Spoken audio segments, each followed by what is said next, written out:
Before us is our battle map of Gettysburg, and here is our military map rig, a helpful tool when moving so many units around such a large board. Here we have a copy of the rules, the odds table, the combat results table, and those combat altering cards.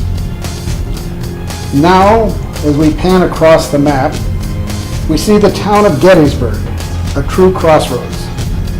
It is 1 July 1863, the first day of battle. The brigades we see actually arrived at various times, but are shown here for visual purposes. To the south, Federal reinforcements are coming up Taneytown Road. It's Hancock's 2nd Corps. To the northwest, we see A.P. Hill's Confederates pouring down Chambersburg Pike and colliding with Reynolds' 1st Corps. And just north of the town, Ewell's 2nd Corps is about to overwhelm the Federal 11th Corps. The Federals cannot hold, but can they delay? Let's see. Unit combat factors are displayed in an arc in front of each commander. Those commanders are turned toward the number representing the brigade's current strength.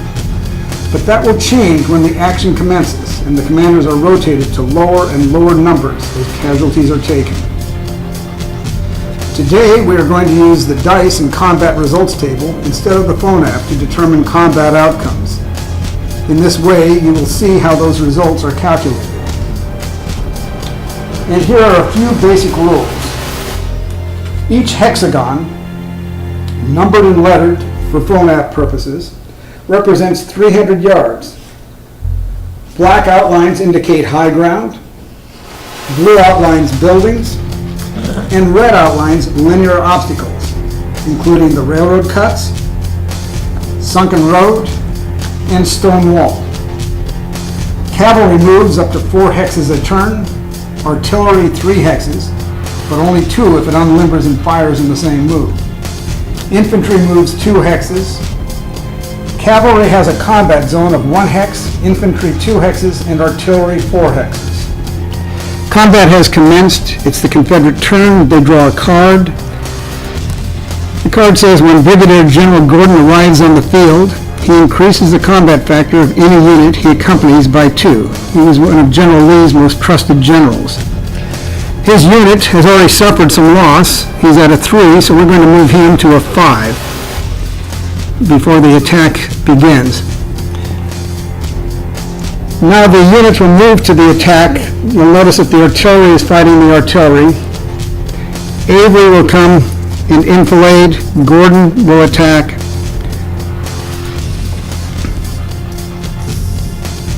And the Confederates are going to attack all along the line at what will come to be known as Barrow's Knoll. We begin with the artillery. In each turn, artillery can engage artillery and counter battery fire, or engage infantry and cavalry if no enemy artillery is involved. But infantry and cavalry cannot return fire until the enemy artillery is in their combat zones, in their range. So we'll commence with the artillery. We have 5 against 4 combat factors. We roll the dice. Having looked at the odds table, it's 1.5 to 1.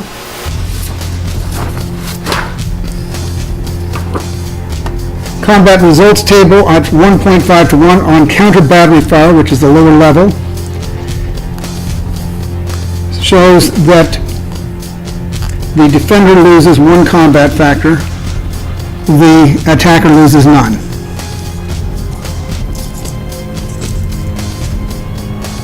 That change has been made. Now we start with the infantry attack.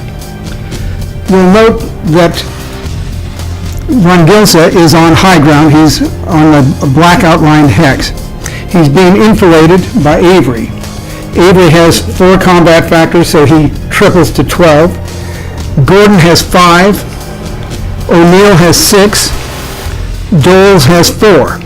So what we have here is 6 and 4 is 10, plus 5 is 15, plus 12 is 27 against Von Gilsa at 4, and that doubles to 8. So we have 27 to 8. We go to the odds table.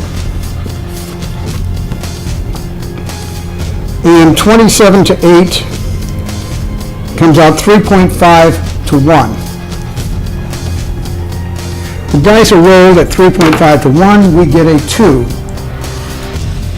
2 on the 3.5 to 1 has the defender losing 2 combat factors. So we take Von Gilsa and we rotate him down by 1. The reason it's only 1 is because he had doubled on the hill, so he only loses 1 instead of actually 2. We then have the rest of the attacks going, and what we have here is 7 and 5, that's 12 against 4, that's 3 to 1. So roll the dice for that. That's 4 on a 3 to 1. And the defender loses 2. So we'll rotate him down from 4 to 2. And that leaves these 3, that's 4, 5 is 9, and 7 is 16 against 4. And so we have 4 to 1 for that one. And that's 1 on a 4 to 1, and he loses 2.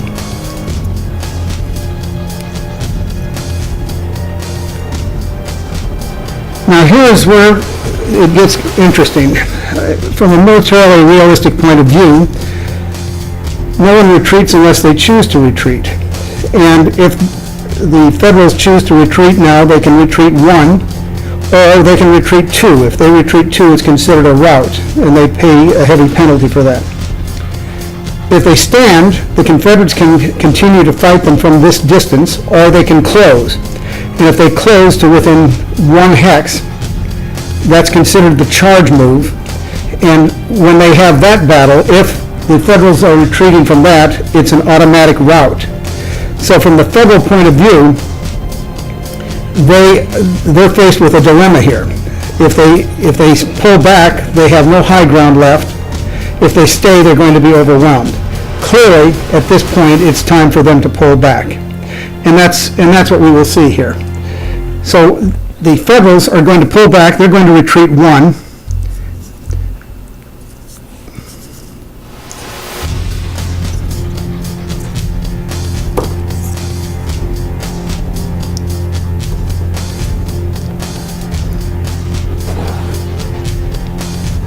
And that ends this particular turn.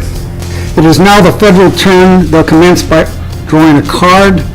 It is an interdiction card. It says when 3 interdiction cards have been accumulated, you may return them to the deck, and your opponent must immediately remove 3 combat factors from any unit.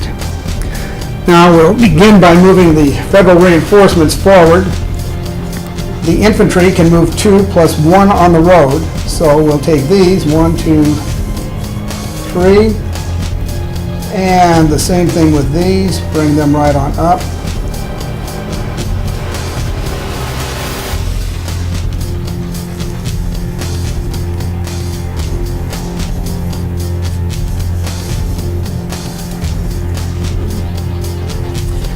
And the units that were in contact are going to pull back. They can move 2 units, 2 hexes. We'll go 1, 2, 1, 2.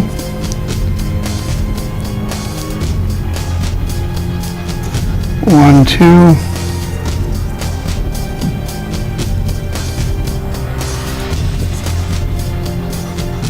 And he's going to hold on to the high ground here.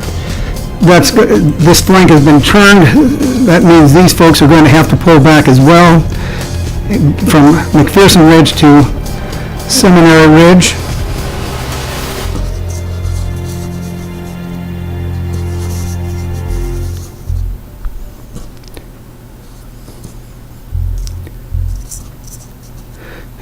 And this time there is no combat, and it would be the Confederate turn.